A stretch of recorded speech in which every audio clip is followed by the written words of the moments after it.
আলহামদুলিল্লাহ। তাহলে দেখো 6 মাজি থেকে 5 মাজির 20টি বহস এর ওয়াহিদ মুযাক্কার হাজিরের 20টি সিগা। কয়টি সিগা? ওয়াহিদ মুযাক্কার হাজিরের কয়টি সিগা? আমি ওয়াহিদের সিগা নিয়ে কি করতেছি? আলোচনা করতেছি। এখন 3 নম্বর সিগা হচ্ছে কি?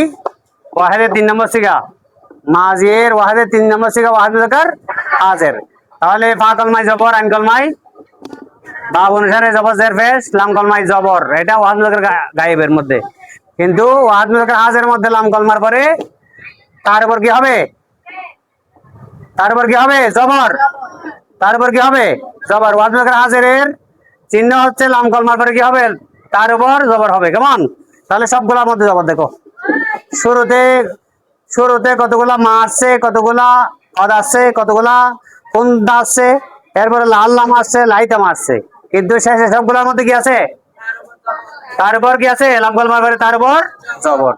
তাহলে দেখে বহস বাতলে মাজি মতলব মারুফ মিসলু ফাল তা। বহস বাতলে মাজি মতলব মজহুল যেমন ফুইল তা মিসলু। বহস নবী ফেলে মাজি মতলব মারুফ যেমন মা ফালতা। বহস নবী ফেলে মাজি মতলব মজহুল মা ফুইল তা। সবগুলোর মধ্যে তা আছে তো। এরপরে মাজি মতলবের শুরুতে যখন আমি কদ যোগ করব তখন কি হয়ে যাবে? মাজি করিব।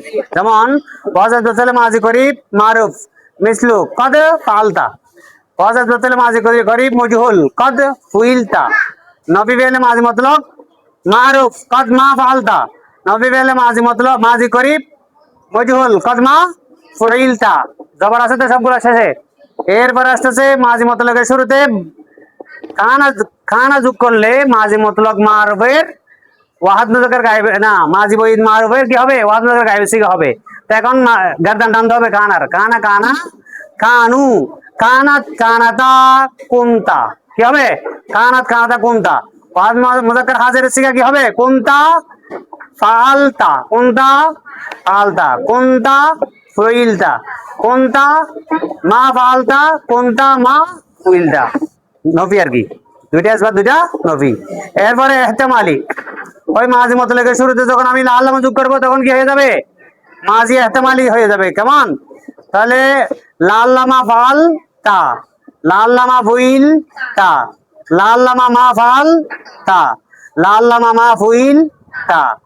তাহলে সবগুলোর মধ্যে তা আছে তো। লাম কলমার পরে জবর, জবর আছে না? এরপরে তামান্নি বা তামান্নাই মাজি মতলবের শুরুতে যখন আমি কি করব? লাইতামা যোগ করব তখন কি হয়ে যাবে?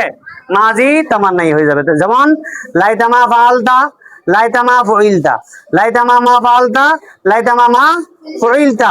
তাহলে সবগুলোর মধ্যে লাম কলমার পরে কি আছে? তার উপর জবর আছে। যদি নসারা দিয়ে বলি নসারতা নুসিরতা, মা নসারতা মা নুসিরতা, কদ নসারতা কদ নুসিরতা, কদ মা নসারতা কদ মা নুসিরতা, কুনতা নসারতা কুনতা নুসিরতা, কুনতা মা নসারতা কুনতা মা নুসিরতা, লাল্লামা নসারতা লাল্লামা নুসিরতা, লাল্লামা মা নসারতা লাল্লামা মা নুসিরতা, লাইতামা নসারতা লাইতামা মা লাইতামা নুসিরতা, লাইতামা মা নসারতা লাইতামা মা নুসিরতা।